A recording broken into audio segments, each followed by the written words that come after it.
Welcome to another episode of the Alamo City Sportscast with Mike Jimenez and Joe Garcia. Make sure to subscribe and hit that like button. Join the discussion as we broadcast live from beautiful West San Antonio. And remember to tip your hosts as it helps the show grow. We're doing the TNT. What's up, San Antonio? What's up, South Texas? This is the Alamo City Sportscast coming at you from not only San Antonio, Texas, we're coming at you from San Diego, California, because on the screen we see Rick Fernandez. You know him as the real Fernandez over on Spurs Twitter. Joe Garcia producing today's show. I just realized it's a 3-day weekend. Did not realize that. So apparently we're going to be off on Monday for Memorial Day. So four for some of us. Oh, you're off. Are you off today? Four for some of us. Nice. No, I got Monday, Tuesday. Dude, I get Saturday, Sunday, Monday, Tuesday. Very nice. You know, this weekend I am refereeing in 13 basketball games. 13. Ooh. 6 one day on Saturday, 7 on Sunday over at Mission Concepcion.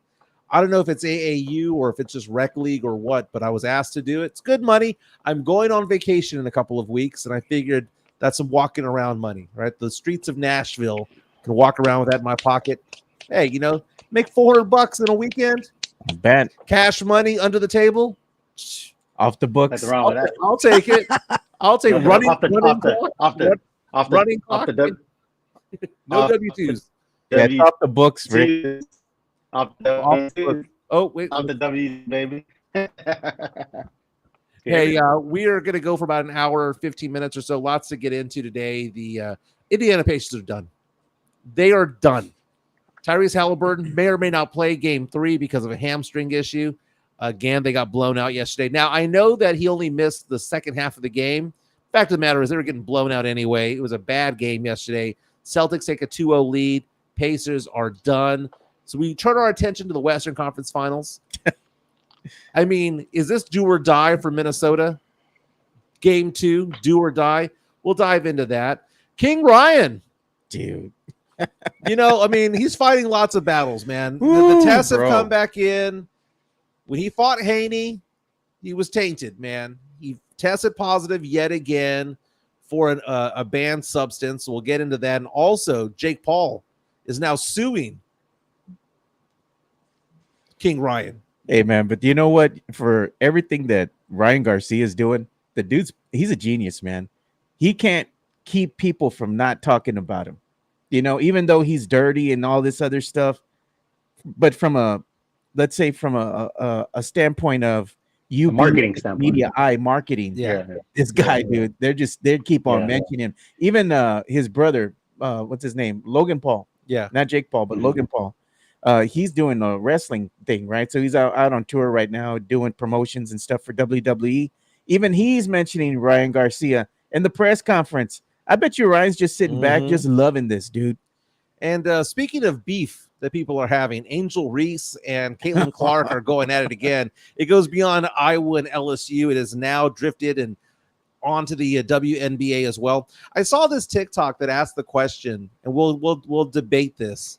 Is Caitlin Clark so popular because A, she's white, and B, she's straight?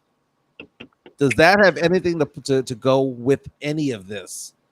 But lots to get into. Some sad news coming out of New York and Hollywood. A famed director who did one of the most popular documentaries of the last 25 years. Remember Super Size Me? The one about McDonald's? Yeah. That guy that binged on McDonald's for every meal for 30 days. That dude died. 53, bro. 53 years old. It had nothing to do with cholesterol. No. But had a lot to do with like fast food. And did that perk your ears up? Did people start taking this more seriously? Now, yesterday, you and I had lunch there, Joe. We went out to Laguna Madre. They were nice enough to retweet the photos that you posted on it. Yeah, you pointing to the burger? Pointing to the burger, that's right. I went to Laguna Madre and I had the burger because, to quote Pulp Fiction, that is a tasty burger. Okay. Royale with cheese. The big kahuna. Big kahuna burger. I think you know where, bro. We take him to a seafood restaurant and this dude orders a freaking burger, bro. Okay. So Sean, who was with us, so we had Mario Cavazos out there. Yeah. Sean Quintero went out there. We put out the bat signal saying, hey, if you want to have lunch with us, that's where we're going to be. And we would gift you some hats from Tex-Mex Frank. They got the Texican hats. So here's the thing, Fernandez. Apparently, at Laguna Madre, the key lime pie is the shit.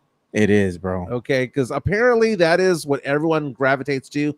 Now, because Laguna Madre is basically Bill Miller's, the seafood version of Bill Miller's. It is. Right. They have some of the same. They don't have the brownies. They have cookies. Mhm. They have some Weird. big ass cookies, dude. But they have the pecan pie though. The pecan Mm-hmm. it's pecan. If you say pecan, get the hell out of here. Take your ass back to Georgia.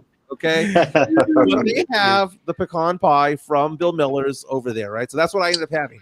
You were raving about key lime Hey, pie. man, that thing is good. Bro. I've never had key lime pie in my entire life. So, as we're finishing,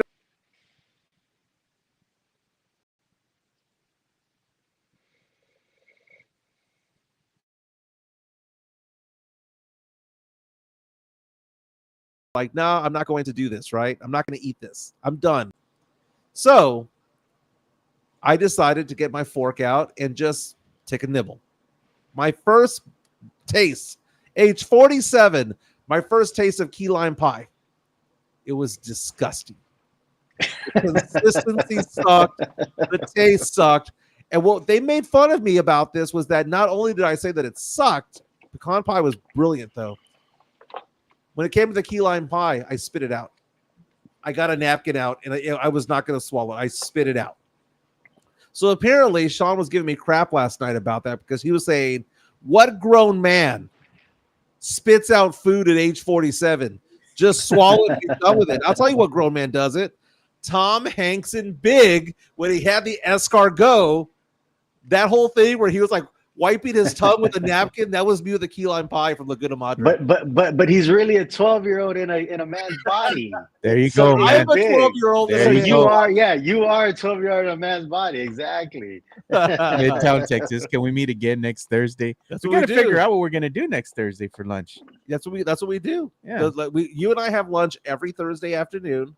I already know what I'm doing for dinner because my daughter, Ava, has already told me because she's with me today. Oh man, She's going, we're going to Cane's tonight, Dad. there you go. Man, I'll tell you, Cane's is like crack for kids, bro. Yeah, Cane's, it's all right. My son.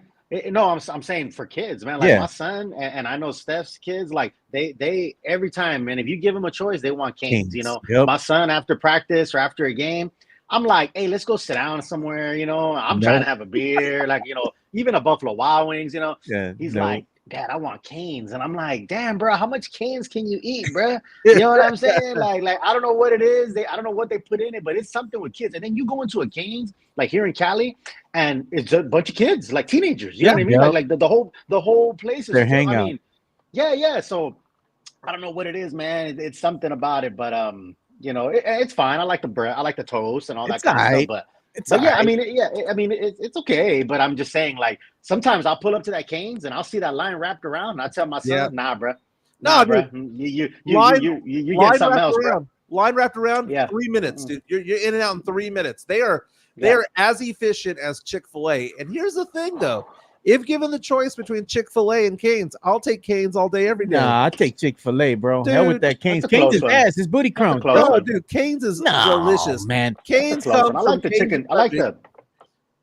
It comes from Baton Rouge, Louisiana, man. That's where it's from. Nah, The sauce, excellent, dude. The toast, the excellent. toast is good, but everything else is booty crumbs. Everyone's like, oh well, it's because of the sauce. What is Chick-fil-A about, dude? You know who needs no Polynesian, sauce? You know what Chick-fil-A needs sauce? no sauce? Bush's chicken is elite.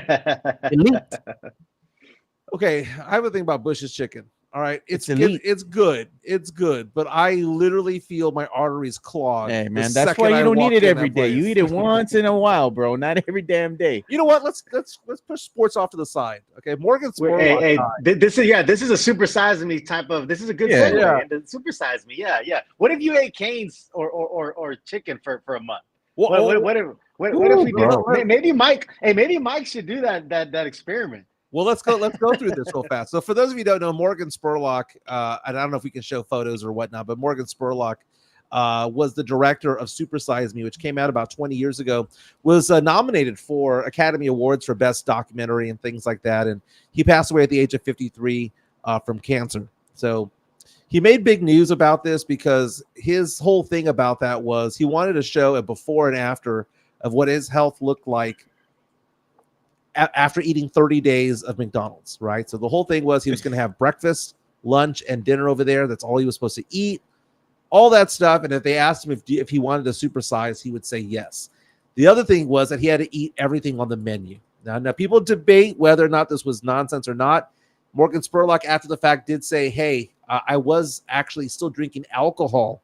He supplemented his McDonald's diet with alcohol, right? Yeah. Some things of that documentary were debunked later on, to be fair.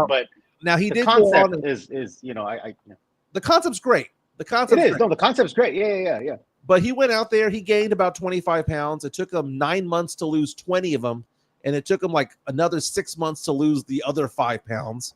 But it started the debate though about fast food, because one of the things that he showed on there was, what do McDonald's fries look like if you just cover them up like in a sealer for months at a time?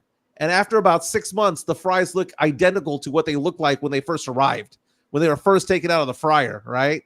So it made people think about preservatives. It made people think about, their cholesterol and whatnot. I would probably say that it was probably 80% factual what he did, that his sex drive did go down, that his cholesterol did go up and all that. But there were other studies that showed people who went over to McDonald's adhering to a 2,000 calorie diet were actually losing weight, because again, it's about calories, right? It's about, are you consuming more calories than you burn off, right? That's what they're trying to figure out. But bring up the question, R.I.P. Morgan Spurlock, okay? Bring up the question, do you think it's BS or not, Fernandez, that eating fast food 3 meals a day would ruin your wiener? Would ruin your ability, to hold one up? Would mess with your cholesterol? I mean, do you think that would be it? Probably. I mean, it can't be good for any of your organs, right? To eat nothing but fast food, breakfast, lunch, and dinner. I would say that there's probably something there. That there's got to be,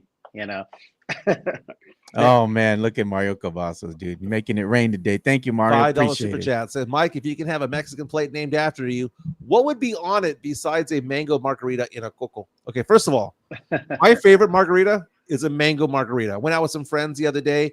Went out with Angel and Val and Myra and all of them the other day, and I said, do not make fun of me for ordering a frozen mango margarita. I like frozen margaritas. Don't get me wrong, I don't mind the on the rocks. But the frozen margarita with the chamoy and the that's my go-to too. I'll do a mangonada all day long, dude. Man, brilliant. But if they had a plate named after me, be called the Michael Macho meal. Oh my, or what's on it, or the Marbach Mike. What's on it? Okay, charro beans and rice. Okay, I'm not a big fan of refried beans. I'll eat them. I'm fine with it. But I like charro better, right? It's got to have some guacamole. Okay. It's going to be carne guisada with an enchilada. Like 2 cheese enchiladas, a portion of carne guisada, charro beans, rice. Book it. Yeah. Hey, man, one thing that we got to do too, man, as we're getting started with the show is we got to give a quick shout out to our boy, man. Mike Baez. Happy birthday, dude. Happy birthday, man. Happy birthday, Bear County. Man, yeah. I'm looking a little green over there. Yeah, man. We replaced you with the gecko, dude. This was the picture of when we went to the Spurs game. Yeah. Yeah. I was talking with Chris Leah before the show here, and I said I sent him the picture, and he was laughing, dude. He's at the job site cracking up. The Photoshop that the people on this show do is amazing. Midtown Texas coming out and saying that my plate would be avocado toast. Ain't nothing wrong with avocado toast, man. That's delicious. True. Now, let me ask you this. Avocado toast is cool. Let's say that we were forcing you. We paid you $100,000 to do this the whole Morgan Spurlock thing. What restaurant are you capable of in the San Antonio area of eating 3 meals a day for 30 days? Bruh, that's easy, dog. Come on, for me, exactly. It's Bill Miller, dog. It's Bill Miller. When I come back to San Antonio, because I'm getting ready to wrap up my time here in San Diego for the Marine Corps, maybe I should do a Bill Miller 30-day challenge, because I tell you, I think Chicana Fuerte, I already know. She said Bill Miller. And Sam Selena said Bill Miller.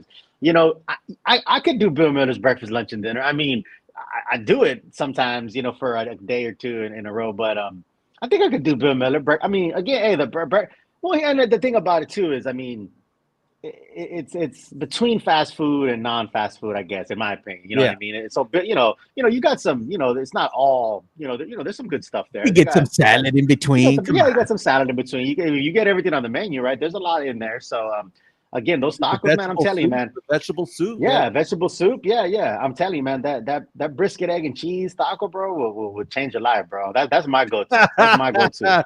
Dude, you are losing Mexican points by the minute, my man. And I'm not wrong. I'm there with you. Well, I'm saying it ain't authentic, but it's good. No, exactly. And it's all about managing your expectations, knowing what it is. I never said it's better than some greasy taqueria food, bro. I never said that. Hey, Rosa's Kitchen, the little truck right there in Southtown, bro, that's my go-to for some greasy. You want to talk about some greasy tacos, bro? That little truck Rosa's right there in Southtown, that's the move. But again, man, hey, look. My puroism is undeniable, bro, and undefeated. So I have no problem. I have no problem with saying, that I don't mind a good mangonada, like you just said, and them tacos from Bill Miller. But yeah, man. Steph keeps saying she needs it. Hey, don't worry, that thing will stay up. Ain't no problem there. Ain't no problem there, baby. Ain't no problem there. Hey, we have another birthday too. It looks like another listener of ours, Chris Gonzalez. He shares the same birthday as Mike Bias.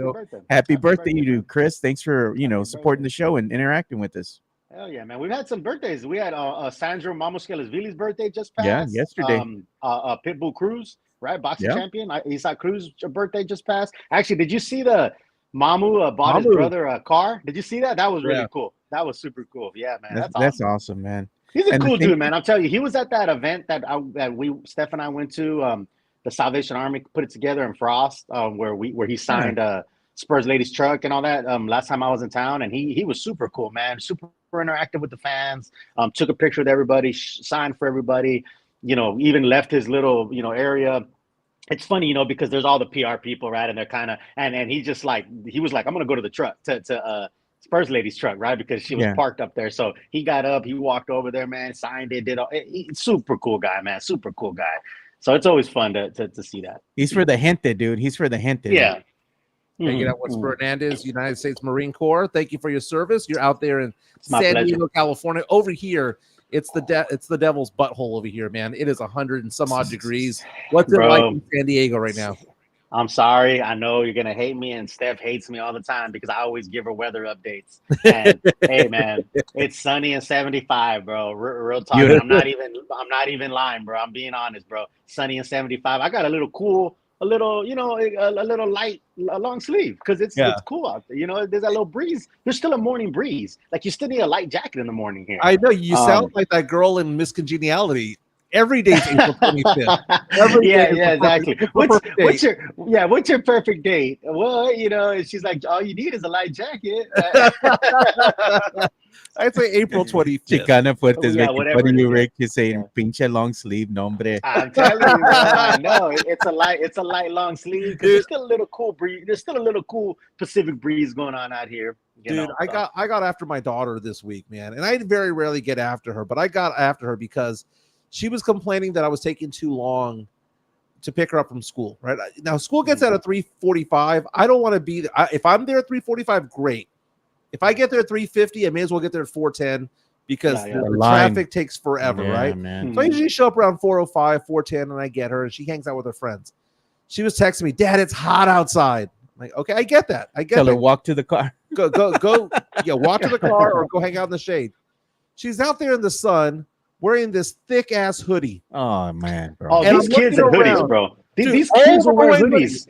They'll wear hoodies and pajama pants, right? Yeah. No matter what the weather is. Somebody earlier, we were talking about Canes. They said Crocs and Canes, right? I'm talking about young kids being there. I think it was Midtown, Texas. But it's true, bro. These kids, and my son's the same way, right? My son's 16. I mean, here, of course, in Cali, there's a breeze. But even when there's a warm day, it's a hoodie, some pajama pants. I don't know, man. And we sound like those old fogies, like, oh, these kids nowadays. But that's what they rock. We had saggy pants back in the day, Oh man, Jinkos. Did you do that, Fernandez? Did you ever rock the saggy pants? I used to, I was like a cholo in my time, bro. Like I like real talk, like the suspenders, like the whole cholo thing. I had a whole cholo vibe going, Ben Davis, Dickies, right, all Yeah. that kind of stuff. So I was more with the pants up, you know what I mean, like them cholos, you know. Yeah. You weren't the I'm the sure. Jinkos?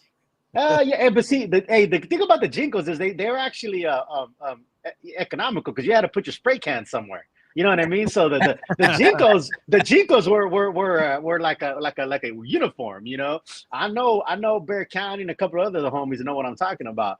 You had them Jinkos because hey, you had to have those spray cans ready, dog. Look at You that, know, dude, right there, bro. Ita. Dude, I was more of the Girbaud with the braided belt that looked like a Yeah, penis sticking yeah. out. No Z Cavarigis. Because once you Z Cavarigi, that's Come old on. school, bro. Oh, Yeah, Cavarigi. yeah. But the Girbaud, though, man, you know, I used to wear this rayon shirt with the Girbauds, black Yeah. Girbauds with a gold rayon shirt. Dude, I was looking fly in first period. Now, But come was third it period, it was wrinkled as F, man. Hey, was it the cut tag Gerbo? You know, the real ones know what I'm talking about. That's that solo the serve, solo bro. serve, bro. That's that solo serve, bro. That was like the irregular pairs. They Oh, no. they would send like the irregular stuff. Remember You know the what I'm one talking leg about? would turn, the one leg would turn or curl up. Yeah. It was something was off about them, so they would cut the Gerbo tag to say, hey, this something's off, and they would be like a solo serve, you know, and that kind of stuff. So. We gotta show, man. We gotta show the Girbauds, bro. That's a throwback, man, from back in the day. Yeah. Dude, I had black Girbauds, dude. I didn't do Yeah. them baggy, man. I wore them Yeah, like yeah.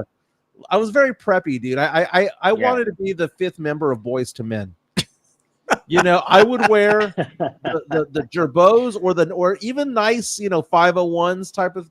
Hey, the type of 501s jeans. was the move, dude, back in the day. But I would wear them with the denim shirts with a tie sometimes. Oh, I did that back in the day, Yeah. man. I did that. You know, I didn't have the big coat, you know, like Motown Yeah. Philly, but you know, it was all right. It was I started all the right. trend at my school, my high school. I had one day I went and I had some brand new Levi's, right? And they were the dark blue Levi's, right? Jonathan C coming out. Mike was 04 Kanye with a pink polo shirt and jeans. Ain't nothing wrong with pink, dude. My God. I rock pink all the time. You know, Salmon. in business, Salmon. pink, dude. In business, they say that the tie you're supposed to wear is either supposed to be red, blue, or gold. Dude, I love rocking pink ties. I love rocking purple ties. Yeah. You have nothing wrong with wearing pink, man. Ain't nothing wrong with it. Yeah, back in the day, I started this trend at my school. So I went and bought some like green colored Levi jeans, right? Yeah. And I had the little belt, you know, the leather belt that you just let it hang and all that kind of stuff. And I had put on a dark, it was a Levi's shoe. It was a shirt, a denim shirt, and the tie, you know. And then I wore that. And then like a week later, everybody was sporting that. I was like, yeah, I was the first one. Sam Salina saying that he had the shorts in the middle of the striped shorts. Yeah, Now, I remember Marlon, those. the question: did any of us wear the Guess overalls? I did. Dude, overalls were I a think thing They were back in the things. day. Yeah, they were. Hey, you had one strap down, you know, or both strap down. With if the you Red wanna Wings, get a little bro. crazy, you know what I'm saying? Yeah. So yeah, Red Wings. Like, I feel like when I was like, you know, really young, like in elementary, I was like rocking like the Red Wings and that kind of stuff, right? With the Dooney, the little Dooney, charm in the laces, you know. So you had that kind of phase, but yeah, I remember the overalls. Like I said, you rock one down or both if you want to get a little froggy. You know, the Fossil watch, the Mickey Mouse watch was big. Back in the day. Mickey Mouse, hey, the cool water, right? You know, you baby powder and cool water, you know. All that, man, I was an eternity for men kind of guy. We're getting old school, No, bro. man. My move right there. The one I used to wear was Polo Sport, bro. Come on. Obsession. Yeah. The You remember? The car was the move, man. No, Polo Sport, bro. You'd go to like Dillard's or something. You'd buy the Polo Sport. It was like in a little box, like a set. And they would give you the bar soap too that smelled just like Polo Sport. Nice. So you'd smell good coming out of the shower too. So you at your girl's house, bro. You bet your Polo. Remember the shirts? They still have them around where it's the Polo player.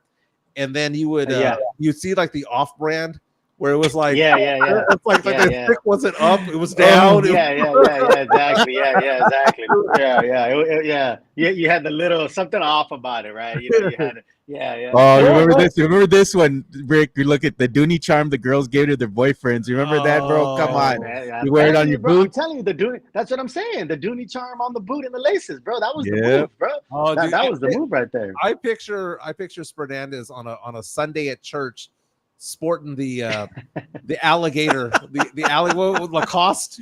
Yeah. You're sporting Lacoste, Lacoste. Lacoste, yeah. No, bro. Yeah. Hey, it's funny because Chicana Fuerte said that we're speaking a different language to her because she's a '90s baby. You know what I mean? Oh, So yeah. this stuff is just like she has no idea, man. We're going old school here. Or the Hey, Tommy, you know what? people would be wearing the Tommy Hilfiger back in the day too, man. Them all white K-Swiss will go hard. Oh, man. you remember know what I'm that? saying? Oh, Brand new, K-Swiss. all white, bro. What about the BK? Yeah, brand new, British all white. Knights? The BKs, man. BK British Knight, yeah, the BKs. Hey, that was like the third, fourth grade type shit. Now, how many interactions did I have with Joe and Rick the 3 summers I worked at Parapo County Fair? Because I swear, if I could go back in time and see how many people I interacted with, we dude, probably Parappa crossed was paths, the bro. We best. probably crossed paths. Parappa was the move, bro. Parappa was the move. Parappa was a ghetto Thursday to Malibu. No, man, Malibu was the ghetto. Malibu was kind of, man. Malibu was a gentleman mullen, dog. You know what I'm saying? Malibu was yeah, but Parappa was No, what is it, like a church now or something? Or what Yeah, is it's a it? church Is now. it like a cult? It's like a cult complex now or something. Dude, I okay, don't so know. first of all, my ex and I went to a church service there, and nothing wrong with going to church service. Nothing wrong. But I want the church service to eventually end. Okay. Oh, no. I'm not Catholic, but I've gone to Catholic masses. You're in and out in 45 minutes. I mean, it's like it's like watching a Netflix show. It's 45 minutes and you're done. In and out. Yeah. You go to a non-denominational church. Sometimes it'll go about an hour and a half, right? 30 minutes of praise and worship. The church I go to, hour and 15, right? You get there at 9, you're out at 10:15. Get there at 10:30, you're out at 11:45, right? Because as he says, I have football to watch, right? So even he knows. Even he knows what's up.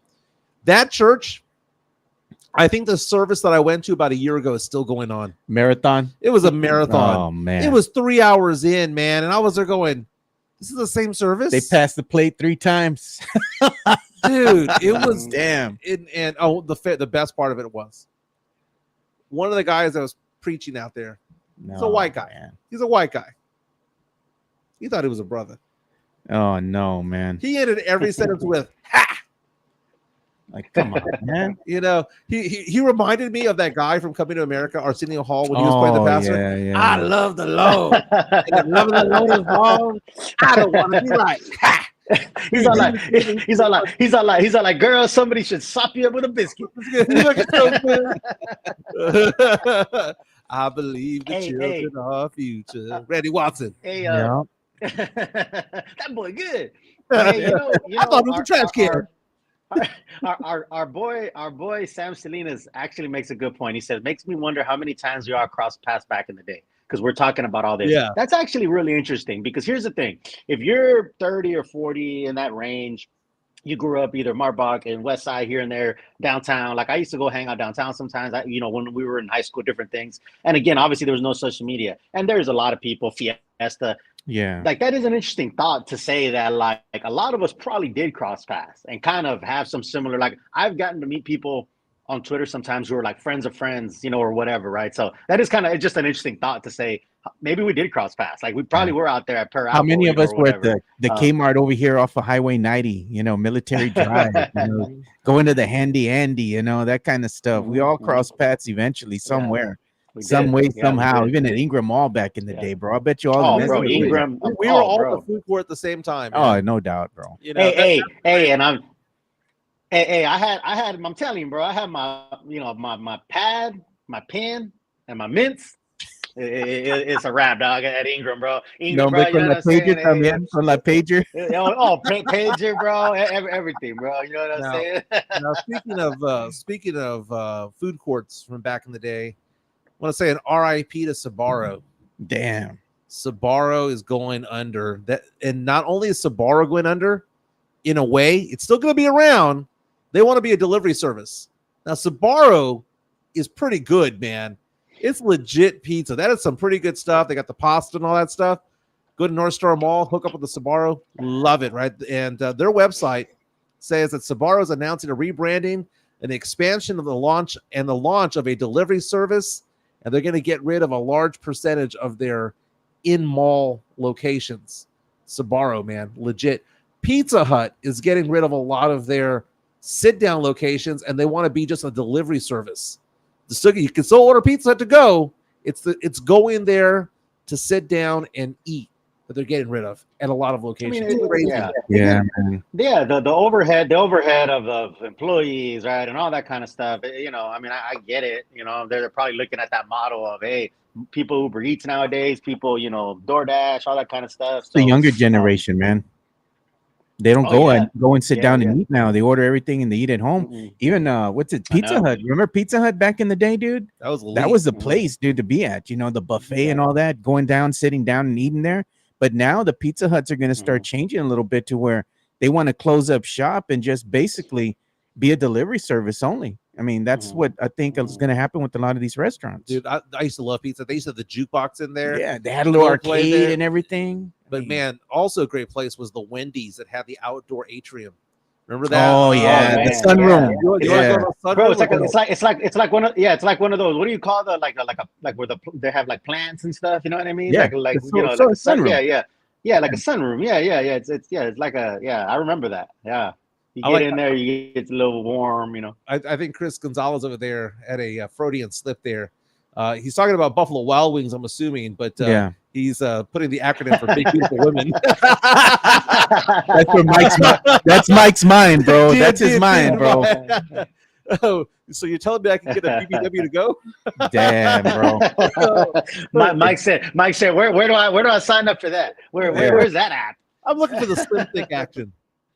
Slim, what do you call it? Slim fat? The skinny fat. There you go. That skinny fat. That's his. You know what? It's the Demon Mike time. Can we do Demon Mike? Can we do Demon Mike on a Friday? Sure, why not? Let's do it. Someone posted this photo. So if you can go onto my page here. Yeah, let me pull that up here. Someone posted this photo and asked the question saying men only. She fat? Nah. I'm like, nah. She ain't. I mean, what's wrong with her? She nice. Demon Mike 100% approves. I bet Demon Mike 100% approves. She fat? No.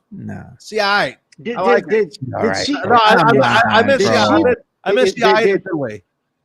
Did she post that? Like, or is it from her page or somebody else? I'm just curious. Somebody else retweeted her stuff. Because here's the thing when it comes to this kind of stuff. Like, this girl knows she's not fat, and or sometimes they'll put that out there like, am I fat? Is this fat? Because they want people to go in there and be like, oh, it's a thirst trap. Nah. Yeah. It's like, get real, man. Get out of here, And I almost have sometimes I feel like being a hater and just being like, damn, you are fat, just to be a jerk, But then I don't, because I don't do that. But I'm just. I know you would do something like that's the Rick thing, right there. Well, you almost want to, because it's almost like we get it, like you know what I mean, like it just, that whole thing kind of aggravates me sometimes. It's just like, it's like someone that puts something out, knowing that you want, what answer you want back. You know what I mean? If that makes sense, like, I don't know, and it's just funny to me, It's all about meat on the bones. Look at Chicana Fuerte. She says that girl is absolutely not fat, dude. Now she's fine. Exactly. That's what I'm. I mean, that's what I'm. Yeah. Who exactly wants a skinny chick? Okay, except for Jefe, Jeff Garcia. Gotta have some meat on the bones, man. Built for comfort, built for speed. I'll take built for comfort all day long. Gotta have something to cuddle with, keep you warm, bro. Come on. Everybody has their preferences. There's a limit to it. No. Everybody has their preferences. Everybody has their preferences. Rick. If he dies, he dies. I like how we're like, I asked the question, who wants a skinny chick? And we all said at the same time, Jeff Garcia. Jeff Garcia. He's a built for. He wants the ones built. Nothing to hold on to, man. Nothing to hold on to. Yeah. Nothing. We can talk sports. Screw it. Yeah, we can talk a little sports, bro. You were talking about the Indiana Pacers and how they were done. Yeah, Halliburton goes out with an injury in the third That's quarter. Tough. That's tough, man. They were already down double digits. They were not looking good yesterday. They almost won game one. They were up 5 with a minute 57 to go, and they blew that game in game one. Jaylen Brown knocked down that clutch three-pointer to send it to overtime. The Celtics won game one. Last night, you see the Celtics go out there, and it's more Jaylen Brown. Jaylen Brown is just – everyone talks about Jason Tatum. Jason Tatum's the alpha on the Celtics. Mm-hmm. Dude, the best player on that team – okay, how about this? Jason Tatum's the best player on the Celtics team during the regular season, but come playoff time, Jaylen Brown's the guy. Jaylen Brown is it. Last night, 40 points on 14 of 27 shooting. 40 points. The guy's just insane. And yeah, I feel like Tatum. Player. Yeah, man, I feel like Tatum may be, the more talented or more whatever you want to call it, but there's something about Brown, some kind of clutch thing, where he shows up. You know what I mean? He shows up. Man, that was a tough blow. Halliburton was a tough blow for him. Like you said, they were already down. They were going to lose that game anyway, but that's insult to injury, right? With Halliburton going down. With Joe and I talk about this where, the playoffs don't start till the road team wins. You know what I mean? Yeah. So, hey, they stood pat. They did what they were supposed to. Won their 2 home games, barely the first game. Now I'm interested to see how they do in Indiana. If Halliburton comes back, they might be able to hold home court. But if Halliburton doesn't come back, I think it's a wrap. It's a wrap. Yeah. Jaylen Brown, I mean, he's the kind of guy, we talk about all the different players who you'd want to have around Wemby. Jaylen Brown is that kind of guy where it's like, man, throw the bag at that guy. A lot of Spurs fans are like, don't throw so much money at Trae Young. Don't throw so much money at this. Don't throw so much money at that. Jaylen Brown would be one of the players that I would be comfortable going, max deal. Oh, yeah. Max deal that guy. Yeah, absolutely. But taking a look at it, though, the season's over for the Pacers, right? Yeah. This is going to be a sweep. With no Halliburton, it's a sweep. They're going to, if the team gives up, like Charles Barkley says, you're not going to send him to Cancun. You're going to send him to Galveston because they gave up. There's a player on that team over there with the Pacers that, I mean, I was familiar with this game, but at the same time, not TJ McConnell. Is TJ McConnell giving us the vibes of, okay, well, maybe we can get a Reed Shepherd in the draft as a Spurs fan, right? Because Reed Shepherd, he's scrappy, man. McConnell's scrappy. 2 inches taller than McConnell. McConnell is just I don't know how to describe him. He's just a gnat out there. Annoying. He's just annoying. Yeah. He somehow plays better defense than his height, which he's 6'1". He's scrappy. He's scrappy, man. Just like Bruce Bowen, dude. He's and he has this really nice floater. He takes charges. Tatum ran into. I mean, he got in front of Tatum and drew the charge. Dude, TJ McConnell is just like that guy. Whenever I look at certain players like Rob Dillingham out of Kentucky, or you see a Reed Shepherd, I'm thinking to myself, maybe Kemba Walker, maybe a TJ McConnell, or they're at least showing that you don't need to be 6'7" to be effective in the league. Oh yeah, man. Yeah, I mean, it's like that JJ Barea effect. It's like those different type of players who they're small, but they're just scrappy, and it's almost like they use being small to their advantage because they're low. Patrick, you know what I mean? They're low. They like do the reach around steals behind the back, like, and it's like, and people don't really think, oh, well, they're not that good on defense because look how small they are. So it's almost like they use that small stature to their advantage, And I mean, it's rare. Obviously, it's more times often than not a bigger person defending. We got Pledge watching right now, Mike. James Pledger says he's the first in, the last out type of guy, quick and not fast. Okay, so Pledger and I, that's so freaking funny. Pledger and I would say that those are euphemisms for he's white. I thought Pledge was talking about Mike. He's cerebral. That was the phrase that they used. He's the first one in the gym, the last one out. He's cerebral. Cerebral assassin. Yeah. Hey, Pledge is watching, man. I got my Houston Texans cap. That's a nice my Sancha team. Dude, excuse me, you call it Santa team. That's going to be your main team by week 7, man. Cowboys ain't doing crap this year. Bro, Cowboys ain't making the playoffs this year. I will die on that hill right there. Cowboys not making the playoffs. Ain't gonna happen. Ain't gonna happen. Yeah, make room for me, Pledge. I'm coming over, man. We're going to the bar. They all in, man. They all in on Arkansas basketball. That's all Jerry Jones is getting. This is our year. Basketball. Hey, this is our year, man. Pledge is saying nice. Yeah, he's a scrappy player, has a lot of heart. Hey, those are all euphemisms. He's the four. We need to go we need to go have a night out with the boys, man. We need to go hang out with Pledge. Dude, I love Pledger, man. I love Pledger. Go hang out with Pledge, man. That man, last I saw him, I gave him a big old man hug. And it was one of those man hugs that lasted probably about 6 seconds as we rocked back and forth. That's my Gotta boy. Make it weird, Mike. That's not weird. That's my boy. Come on, you can tell can guy. You know what? Let's ask this question: can guy friends tell other guy friends that they love them? Not that there's anything wrong with that. I'm not We saying. were talking Seinfeld the other day. Yeah. So not that there's anything wrong with that. Yeah. But can guy friends tell other guy friends that they love them? I'm not saying every time, not after every phone call, but let's say on their birthday It has to be. New Year's. Look, it has to be very tight. Relate. You know what I mean? Yeah. Like, let's be real. Like, all jokes aside, no bullshit. It has to be. You know, I'll be honest. I probably have one friend that I would tell that, my boy Tito. Which actually, speaking of my boy Tito, he has a little girl who's battling some medical issues that we definitely would love to ask for some prayers for my boy Tito. He's a listener of our show. It's funny, man. He does no social media, and I've known him since kindergarten. And so he does no social media. He's not into that, but he does subscribe to our show. So shout out to my boy Tito out of San Antonio. His little daughter is going through some medical issues, and he definitely could use our prayers. But going to the point. Probably like a guy like him, I've known him since kindergarten. You know what I mean? Dyer, I've known him since second, third grade. And it would be in a moment of like their birthday or they're going through some tough moments, and you're like, you know, I don't know. That's me. That's my opinion. You know, a guy telling a guy I love you. Now, you know, seeing somebody and hugging them for 6 seconds because you haven't seen them in a week or whatever, telling you love them, that might be different. I don't know. It's been a month and a half since I had Ledger. Now, Midtown asked the question. Why did I count the seconds? Because 6 seconds is fine. If it's 10 seconds, that's not a hug. That's a slow dance. Okay. Look at Jonathan C with the $2. Put the boys the men. Put the boys the men on. Euphemisms remind me of the halftime days with Pledge. Yeah, we got to get Pledger on the show next week. Let's make that so. I'm working on Hefe too, man. Let's make it so. We got to get Hector Ledesma as well. Because you know Pledger's my boy. I don't mind telling him that I love him. I love Pledger. He's my boy.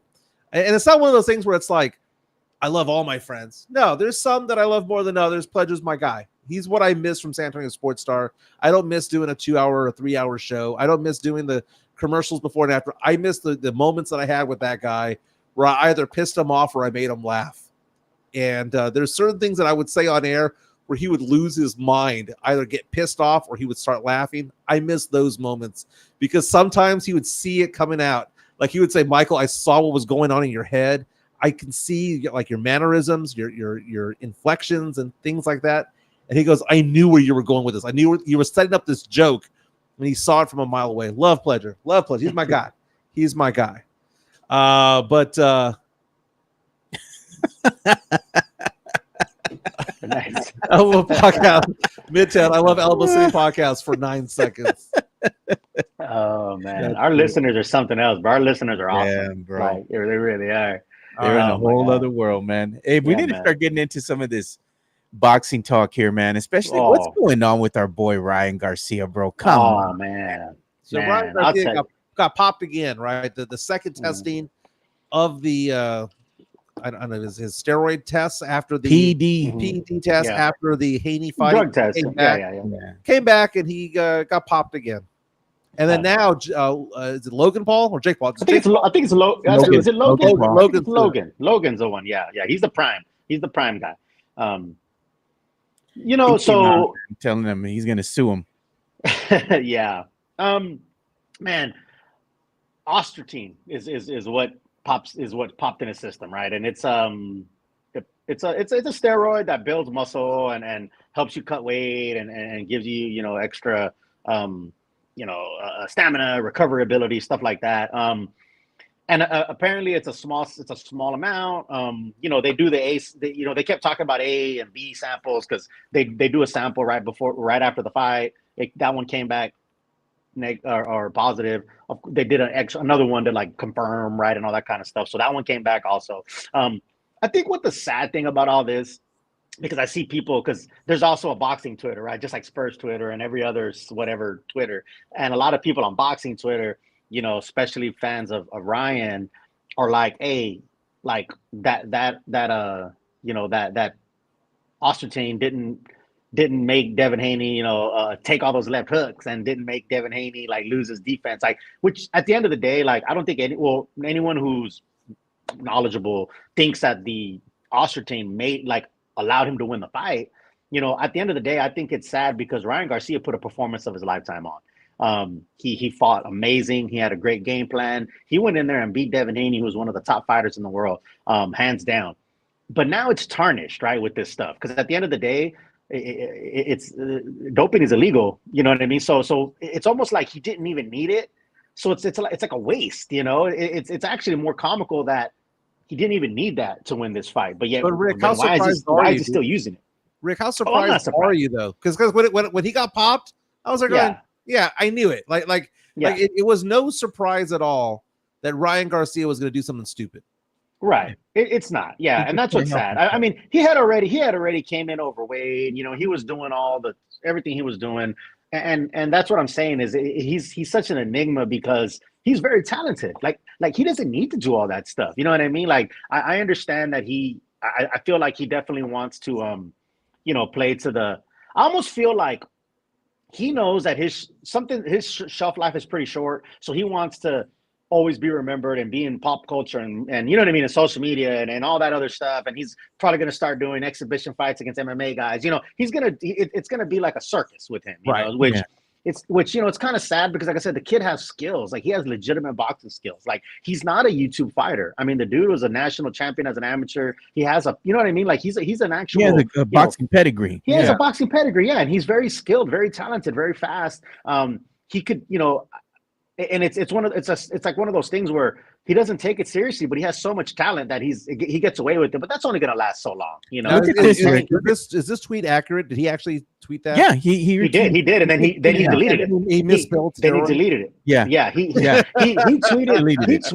He tweeted a bunch of stuff when it first came out, and then he deleted all of it. You know, I'm sure his PR people probably told him, "Hey, bro, like, let's delete that crap." Hey, but look at this comment here, Rick, from Puro Pinche Sports. Shout out to you guys watching us here on YouTube. They put the tank loss messed up Brian's approach moving forward. That's a good point. That's a good point from Puro Pinche Sports, because when if you go back to the tank fight, he wasn't acting all like crazy like this. Like you know what I mean? He was, a matter of fact, I remember Tank would come to like the press conferences late, and he would show up like the diva. Like Tank was the one that and Ryan was actually taking pride in, hey, I'm here, I'm where we're supposed to be at whatever time. You know what I mean? I'm promoting the fight. Like he was like that clean cut, wholesome kind of approach. And then he got brutally knocked out or stopped. He had some weight cutting issues.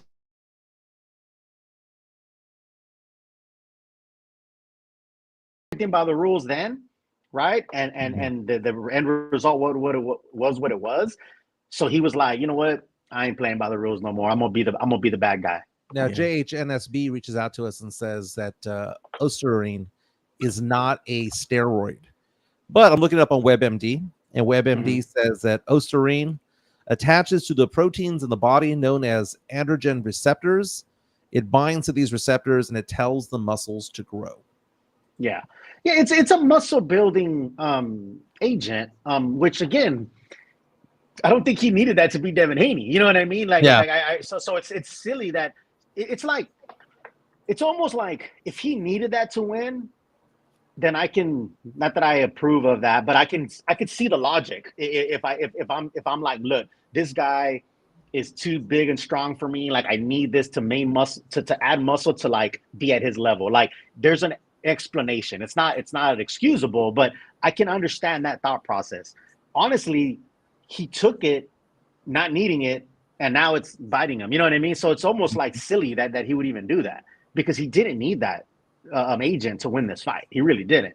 So it's like, then what are you doing it for? I know it also has to do with cutting weight and stuff. So maybe he was taking it to try to help cut weight and all that kind of stuff. But at the end of the day, like, it's just silly to me that he is risking tarnishing such a great win over something this silly. But like Mike said, it doesn't surprise me given his mind. He was hanging around with an orangutan the other day. Did you see that? Oh, he was feeding them grapes.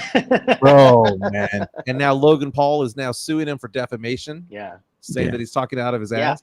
Because he's going up. He's talking about Prime. He's doing doing all kinds of stuff, and he's just talking, man. And he's just saying whatever. And then, like I say, he'll go back and delete his tweets later, because I would hate to be his PR folks. You know what I mean? Whoever, publicists. That's a nightmare job, you know.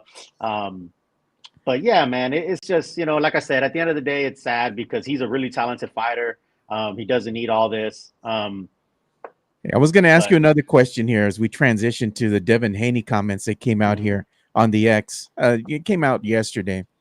He's actually calling out Oscar De La Hoya. He says, Oscar's bitch ass ain't answered the phone for weeks. He says, bitch, I'm calling about my money. You better give me my money. Yeah, You know, I and you saw know that, what? man. Canelo Yeah. tried to tell us, man. Canelo tried to tell us, you know what? You can't go ahead and trust him, man. You know, and Yeah, it looks like he was correct in those that sentiment. You know, don't trust him. I saw that. Yeah, I saw that, man. His So, father, Bill they owe Haney, some too, money. is yeah, You know? man. It's tough. Yeah.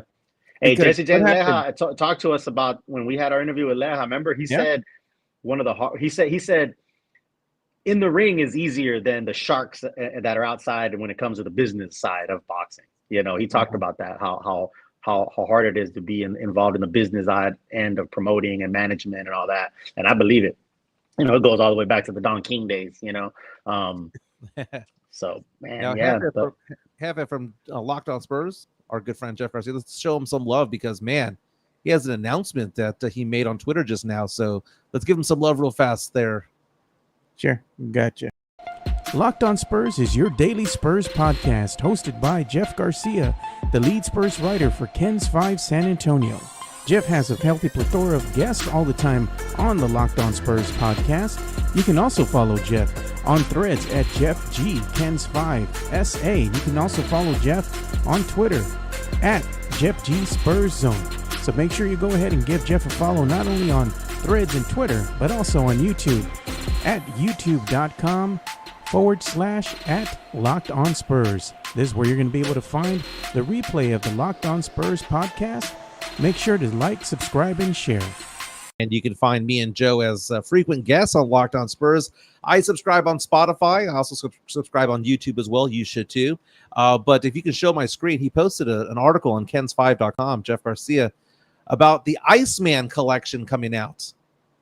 Apparently some apparel coming out showing with the iconic, one of the iconic things that Iceman did back in the day when he was on his ice throne. It's pretty cool, man. Look at that logo. Look at that logo right there. That jacket goes hard. That jacket that says ice is really nice. It is nice. It's nice. Not Marbach nice. That It's is nice. That's No, fucking it's that nice. That jacket goes hard. Dude. So you can read more about this and where you can find this apparel at kens5.com. Again, you can also link to it from Jeff Garcia's Twitter account, X account, at Jeff G Spurzo. Very, very cool. Hey, so we have you on today. You know, you're in San Diego, but you're sporting the San Antonio Spurs gear. Oh, yeah. You already know. We debated this yesterday. And poor Jeff McDonald from San Antonio Express News, who was just ripped to shreds by Spurs Twitter, he tweeted something that I probably was going to tweet an hour later, which was the fact that Wemby, there was no surprise that he was not going to be named to an All-NBA team. There's a first team, a second team, and a third team. He was Rookie of the Year. He was runner-up for Defensive Player of the Year. He made the All-Defensive first team. Did he get snubbed for an All-NBA team?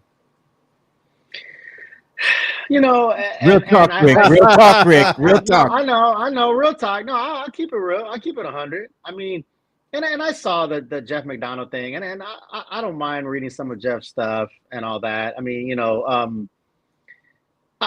snubbed is the wrong word. I mean, obviously, we're fans of Wemby. We love Wemby. We love him here in San Antonio. Like, I think he's on the cusp of getting there. You know, like snubbed. And again, I can't speak for other fans because I know he said something like, you know, fans don't get upset or don't. Yeah. I don't know what he said. Well, whatever he's telling fans how to fan in essence, which people kind of don't take too kindly to that. However you go, I've been accused of telling people how to fan, which I didn't think I was, but you're a gatekeeper. You know, that's yeah. I can only speak for myself. I mean, when I say things like, "Oh, Wemby got snubbed," or "Wemby got robbed," or whatever, I say it in jest. I kind of say it in haha. Like with Defensive Player of the Year, we knew Gobert was gonna get it. I mean, come on, man, we knew Gobert was gonna get it. To me, him being second and even getting some first place votes is a nod to his credit as a rookie. So in All NBA, I think he's on the cusp. You know what I mean? Getting robbed or snubbed would mean like he's there and he still didn't get it. So I don't think snubbed or robbed is the right word. I think he's on the cusp of getting it. It's not surprising to me, but that's not going to stop us who are passionate, and from saying things like he got snubbed, he got robbed. He's on the cusp. He could have went. He could have got. It's like again. It's like one of those boxing decisions that it could have went either way. He's right on the border. Could he have gotten in over one of the last guys that got in? Maybe. But the politics of if the Spurs had a better record, would he gotten in? That's the question. That's the question. And that whether you agree with it or not, that's how the voters think. So right? Jeff McDonald from the Express News. Jeff McDonald from the Express News doubled down on his take. He doubled down. He said, and quote, and all 15 players on this year's All-NBA teams played for teams that won 46 games at least and qualified for the play-in. That there was nobody on an All-NBA team that was in the lottery, right? Yeah. And part of it was the fact that, at the end of the year, Wemby had solidified himself as a top 10 player in the NBA. We saw what he was doing, even without Vassell out there, without Sohan on the court. He was out there performing with Julian Champagnie on one side and Mamu on the other, right? And he still was putting up triple doubles or close to it. Devontae Graham, he was having a better game when he had Devontae and Mamu on there. He was playing at a top 10 level, but this is a season-long award. He wasn't playing at a top 10 level in October. He wasn't in November, wasn't in December, wasn't in January. In February, turned it up a little bit. Rodeo road trip. When they got back from the rodeo road trip, he got unleashed, and we saw the alien, right? We saw it. He got votes. If there was a fourth team All-NBA, he would have been on the fourth team, right? He got votes, but the vast majority, it's like 90% of the voters left him off the ballot, and that winning comes into play. That's what comes into play. Yeah. I talked about it too. I talked with Jeff yesterday when I was on Locked On Spurs. We recorded and he asked the question, did Wemby get snubbed? And I'm like, yeah, he got snubbed. But the thing is, like you said, it's a year-long award. So at the end of the day, they're going to gauge it based on your performance throughout that whole year, throughout the whole season. And of course, the record has something to do with it as well. So I mean, I was kind of going ahead and explaining, I believe he got snubbed, but you have to make it to where you have such an outstanding season, they have no reason but to vote for you. Right. And I said, year two, Wemby, he's going to come out the gate and he's going to be flying in there, and hopefully he has a stellar season. Okay. And he can use the snub as fuel. Let's say Wemby goes out there. Let's say Wemby is 25 points per game, goes from 21 to 25. Let's say that he's still doing the rebounds, going from 10 to 11 and a half. A dominant player. He's a dominant player. Let's say that he's getting 2 or 3 blocks per game and he's leading the league again. Let's say that his three-point shooting improved and all of this stuff, but the Spurs only win 26 games. Is he All-NBA? If he had a great season from the beginning of the season to the end, yes. The answer is no. Why? Because of the record? Because of the record. No, the record shouldn't have been because of the record. I think what would like where is the criteria for all this stuff? Like where is it in writing what the criteria is and isn't? I think that's what also gets people, because again, at the end of the day, I know the answer is a lot of this is subjective and people's opinions, but what is the no crap criteria to say this is what is chosen for All NBA? Like I said, a whole season record a certain record has to be a certain point or whatever. Like, is it just subjective or not? Because at the end of the day, he could be scoring 30 a game or whatever, and if the record is still what it is, is that, again, come out and say it. Is that the criteria? I mean, because if that is the criteria, it's like nobody wants to say it, but they are voting that way. It's subjective. It's subjective by the voter, and the voters all have their own interpretation of it all. It's like asking the question, "What's a good song?" Yeah, right? Sure. I might like a song that you might think that's awful, and vice versa, right? Yeah. But if you go back in time, at the end of the day, why do they play the game? You play to win the game, right? Yeah. Remember that old saying, ESPN back in the day? Herm Edwards, you play to win the game. Yeah. No wins, you get no accolades. That is just the way it is. I'm looking at the years past, right? The years past. I'm trying to find a player who was on the All NBA team that was on a losing squad, and I'm back at 2018 right now. I don't see one. This is for, you know what? That is the criteria. That is the criteria. Winning record. Look at what their first NBA, all NBA team was. You had Nikola Jokic, Shai, you had Luka Doncic, Giannis, and you had Jason Tatum. Okay. Second team, right? You have Jalen Brunson, Anthony Edwards, Kevin Durant, Anthony Davis, and Kawhi Leonard. Okay, you're going to the third team. Right. LeBron, Steph, Book, Tyrese Halliburton, Domantas Sabonis. Yeah. And again, what do all these names have in common? They don't play for teams with losing records.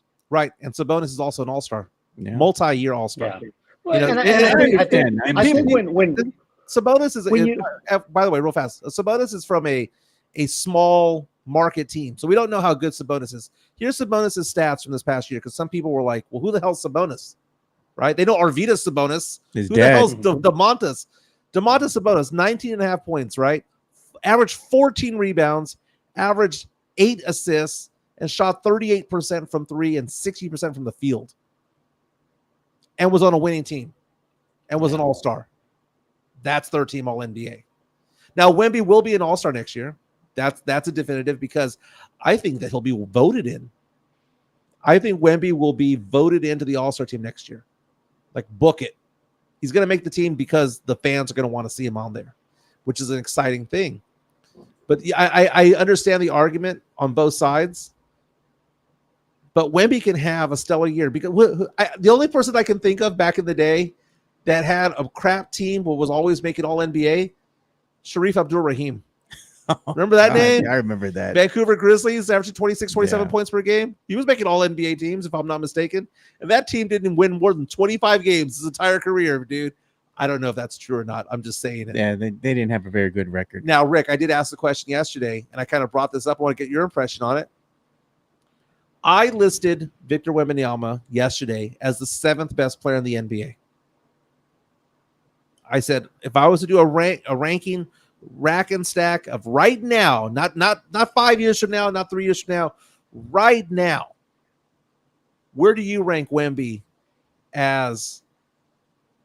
Is he a top 10 player, top 5 player, is he a top 15 player? Where do you have him? Because I have him at 7. I can only think of 6 players that are better.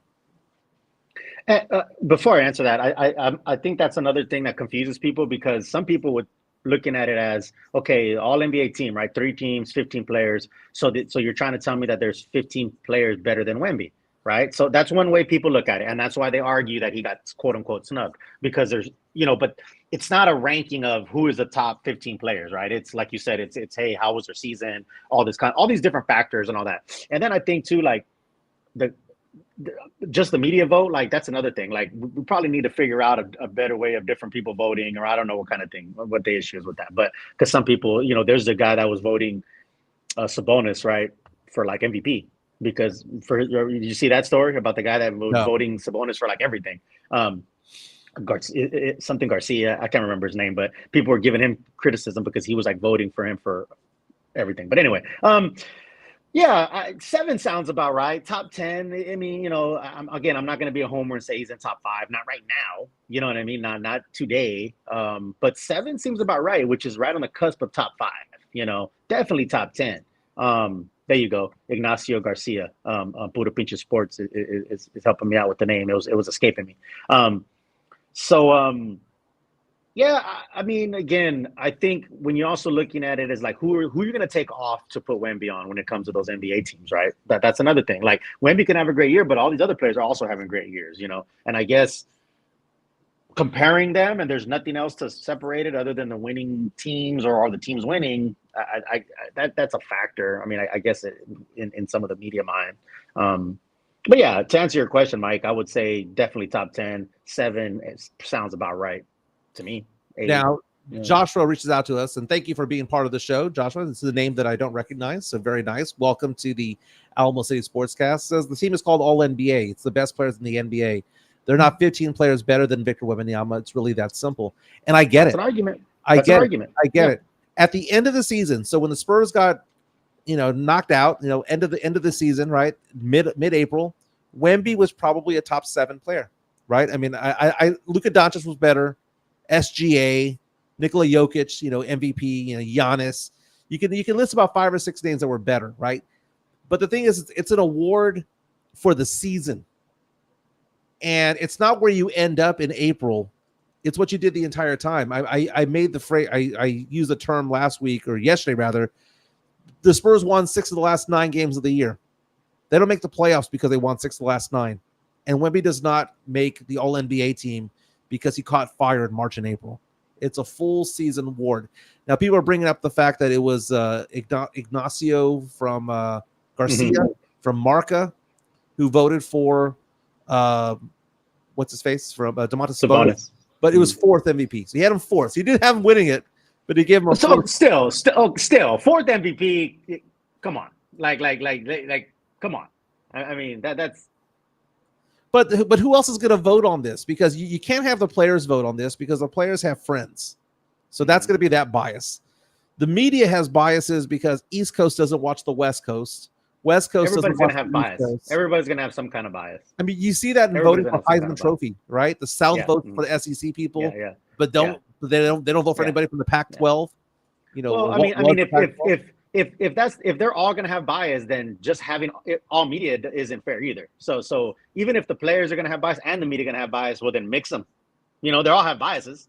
Yeah. I mean, I don't know. I know it's been that way forever, but who's to say that the media is the only one that gets to vote? Like, the subjectiveness can also go to boxing. How can you watch? You could have 3 judges who have completely 3 different viewpoints of the same fight, and they're sitting 2 feet from each other.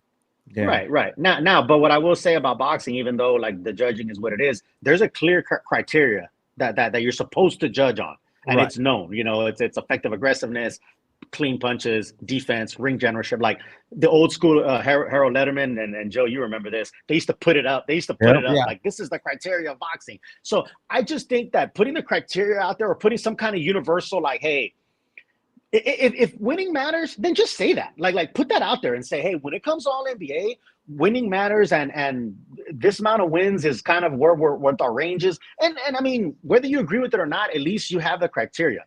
You have that. You can manage expectations. I mean, I can see why somebody. I mean, that's why the argument was, for Defensive Player of the Year or even with All-Star, it was like, well, that's why Wemby ain't in because the team's not winning, or and then other people argue, well, it's an individual award, so what, team winning, what does that have?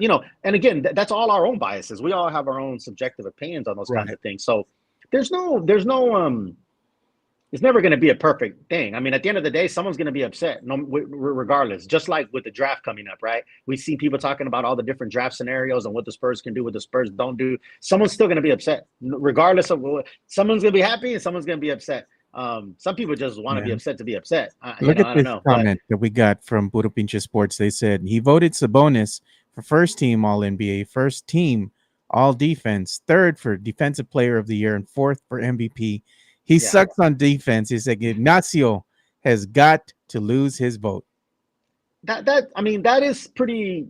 That raises your eyebrow. That raises your eyebrow to vote like that. You know what I mean? It really does. I mean, just like in boxing, we're talking about judges. Some have questionable cards, and people say, hey, they shouldn't be judging big fights anymore. Yeah, we've seen some of that, Rick. I mean, some of the disparity in the way that they called the fight. I'm like, come on, bro. Right. Yeah. And whenever I honestly. I'm not really like a big conspiracy theory guy. Like I try to give people the benefit of the doubt. Whenever humans are involved, there's going to be human error. There's going to be some human error. There's going to be some biases. There's going to be biases that you don't even realize. You know what I mean? So a lot of times people can say that and watch a fight and say, man, how did the 3 judges see a totally different fight? I mean, again, some like aggressive coming forward boxers. That's just their style. Like that's what I like to see. So they might favor that, Again, when it's subjective and there's human error, like I try not to think to myself that, they have an agenda, even though I know some people do, and it's unfortunate, but a lot of times there is human error. But the consistency of what Puro Pinche Spurs just said about all those different things going for Sabonis, that's not a coincidence. You know what I mean? Come on, that's not, so Hey, we have one thing that we can talk about now too, Mike, as we kind of transition away from here. Yeah. I don't know if you have any closing thoughts in this argument here. You know, my closing thought is that we would be thinking about it the other way if we were a team with a winning record and saw a guy that was a phenom on a losing team. We'd be like, dude, you guys aren't getting LeBron wins. James back in the day, if he was on a losing team that never went into the playoffs or Yeah. anything, didn't win more than 15 games. I'm fascinated real quick before we transition out of the show and go to a 3-day weekend, and for Fernandez a 4-day weekend. CBS Sports released a mock draft right now for the NBA. Again, Check it the out. draft is going to be going on at the end of June, about a month away. Found it interesting. Kyle Boone has the Spurs taking at number 4 Reed Shepherd out of Kentucky. And Reed Shepherd is probably one of the most polarizing players out there, because if Reed Shepherd was 6'6", he'd be the number 1 overall pick. We were talking earlier about TJ McConnell. This is a guy, Reed Shepherd's 3 inches taller than him. If you look at this guy's stats, this is somebody who shot over 50% from 3 last year as a freshman at Kentucky. Over 50% from 3. He is somebody who averaged 2.5 steals per game. And at the combine, had the highest, white man can't jump. This white guy can. 42-inch vertical jump. The guy gets into passing lanes. He's just a menace out there. What are your ideas, Fernandez, of the Spurs getting a Reed Shepherd, a 6'3" combo guard out of Kentucky? Yeah, man. There's so many. I think there's so many interesting things from that 4 pick. Because I feel like Sarr. I would love Recherche to be there at 4, but I don't think he's going to be there. So it's looking like Sarr and Recherche are like 1 and 2. And then, there's some talk of Houston taking a big man and Klingon or different folks anyway. But, again, whether it's Dillingham, Shepherd, again, like a guy that can shoot lights out, another person that you can hand the ball over sometimes, so Wemby ain't the only one carrying all that load, is definitely huge. I know some people are high on Stephon Castle. Some people don't like that he's not really an offensive guy. He's more of a defensive guy. I guess it depends on what you want, right, and what you think the team needs. Our guy Tavares says we need bucket getters. Facts. So, I mean, hey, I feel like Reed Shepherd's catching a lot of steam. I think Dylan. Yeah. It's wild because.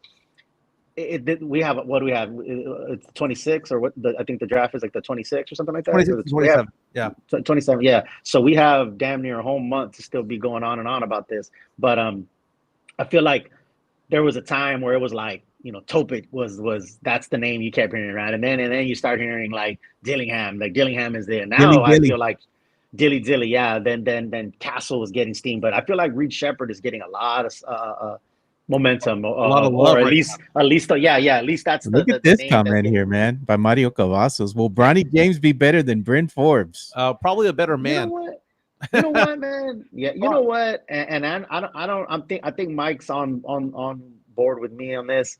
A lot of second rounders, man, are projects and get waived and all that. Why not take a swing on a Bronny, man, on a second round? I'm just saying, bro. Why not, man? Pump up the Austin Spurs, baby. Oh, man. Austin Spurs. Listen. Austin Spurs the Austin ticket would be the hottest thing ever, right? Yeah. You got LeBron would be sitting ringside. My mind's always about courtside, right? LeBron would be there. And I know, and this is like a showman thing. And I don't know, man. And, again, it's some people are going to be like, oh, the Spurs way is this way and that way. And man, I'm kind of in the middle of a lot of that stuff. Like, I get that the Spurs have history and all that, but like there is a time to change and there's a time to go with different things. It would be kind of a circus move, like a Showtime move, to say, look, get Bronny, play him in Austin. LeBron's gonna be sitting courtside. We're gonna get a bunch of publicity. I mean, it's not crazy. I don't think it's crazy. I mean, with Wemby there. The media is already crazy. It's already going to be insane. Like, why not add to this? I don't know. That's me. And I mean, the kid, I'm not saying, he's not a first round pick. He's, but again, he has some pedigree in him. Obviously, he's got that LeBron, bloodline. And Look at I don't that. know. This comment here by Puro Pinche Sports. A kid who absorbed his father's IQ. I'll take it in the second. No lies detected, man. That's what I'm saying. A second rounder. I'm not saying to take a first round. I'm not saying, okay, Yeah. you take him in the first. Now you're asking for trouble. A second round guy who you might just draft and stash or waive later. Yeah, Bronny can you imagine that? Just from a marketing standpoint, bringing Bronny over. Noah Bettis, Bronny and Wemby will sell tickets. Hey, that's what I'm saying. That's what I'm saying. You know what? Let me. He'll be the first player to have not the name James back then. He just wants to have his first name. His Bronny. nickname is Bronny. Yeah. I'll tell you this. I'll tell you what I'm gonna be doing on draft night. In the second round, I'm gonna get onto the Austin Spurs season ticket site, and I'm gonna have it prepped. And in that second round, if Bronny gets drafted, I'm gonna hit purchase or buy or whatever, buy whatever on those Austin Spurs season tickets. I put it on God. I thought about this yesterday because I'm telling you, let that happen. Those tickets would be insane. And I'm telling you, I'm not lying. I'm going to do it. I'm going to have it up and ready on my iPad or somewhere and let them announce him in one of the second rounders. I'm hitting purchase on season tickets for Austin Spurs because those are gonna go for a pretty penny. By the way, the CBS Sports mock draft that we were talking about by Kyle Boone, which was released this morning. Some surprises on there. Has Alex Sarr going number 1 overall, the center going from France going to Atlanta. Zachary Reese of France going to the Wizards. Donovan Clingan, center from UConn, going to the Rockets. Reed Shepard, as we mentioned. Clingan's gotten a lot of steam too lately. I feel like his name wasn't thrown around lately now because Topic used to be the third guy. A lot of people were saying Topic, but Clingan's getting a lot of love. Dalton Connect of Tennessee going to the Pistons. Tijan Salaloun from France going to Charlotte. That's a name that the Spurs probably. That's another name that's been thrown around a lot at 8. He's balling in the French playoffs right now, man. So it is what it is. Stephon Castle going 7 to Portland, according to CBS Sports. They have the Spurs taking Nikola Topic at number 8 out of Serbia. Matas Buzelis, number 9. Ron Holland of the G League Ignite going to the Jazz at 10. Now, here's the thing. They have 2 players falling. Those names being Rob Dillingham at number 15 and Cody Williams at 17. Rob Dillingham, the rationale that they gave was that Dillingham at the combine was a lot smaller than people thought, that he only weighs $165. And he's 6'1", 165. The guy can get buckets. But now that I'm thinking about it, Reed Shepard, maybe I got to follow with Reed Shepard because I've been a dilly guy for so long because I wanted to play. Not that there was anything wrong with Reed Shepard. I just saw dilly as just somebody who attacked the lane better, and I like somebody who attacks the lane. But Reed Shepard, man, you give me a guy that shoots 53% from 3, I'll take it. What do we need? We need and he plays defense. He plays defense. He's basically a taller TJ McConnell, right? As our good friend James Pledger says, first guy in the gym, last one out. Euphemism for dude is white. Man. But he's 42-inch vertical. 42-inch. Reed might be the guy, man. I'm saying that name's getting a lot of steam. Like I said, I feel like Stephon Castle's another one that is kind of talked about a lot. It's gonna be interesting, man. Like it really is. I mean, it's gonna 4 and 8. That 8th one is also it's gonna be interesting to see what other teams pick, who picks, and who falls, and all that kind of stuff, right? And even the Spurs have 2 second rounders, and the first one is like a 35 or something, which is 35. It's 5 spots out of first round, which you know what I'm saying? That's pretty good. I mean, you could find somebody in that spot. And then I think what's 44 or something like that is the other one. Yeah. And NBA.com is also releasing an article right now saying that they believe that Rob Dillingham is going to slide also. They echo the exact same thing that was said by CBS Sports. They're saying the size that they're hearing is a thing. They think that Castle is now definitively a top 5. So it says right here, Rob Dillingham taking a slide. It says Castle jumps into the top 5, basically consensus. So if the Spurs want him, they're gonna have to get him at 4. I like it, dude. I like it. And they're basically also saying that Clingan to Houston basically just lock it down. Hmm. That lock it down. So it's almost like you're looking at one's going to be Sar, three is going to be Klingon, pretty much locked in. Yeah. The two is, are they going to go Reese Arche? Are they going to go Reed Shepherd? Right. And it's the Wizards, you know what I mean? And so I feel like and maybe this is just me hoping, but I feel like the Wizards could do something off the wall, something crazy, you know, and do something. And if Reese Arche is there at 4, man, like, I mean, you got to take him. I think you have to take him at 4. And that's I'm thinking the same thing of the scenarios of like, how could it happen? And I mean, it only takes, like you said, I agree with you. I think the 1 and 3 seem to be locked. It just takes one Wizards to do something crazy to like have Reese Arche end up falling to 4, which would be awesome. Tim Gonzalez. Imagine if Bronny does a commercial, an HEB commercial with Wemby. How crazy would that be?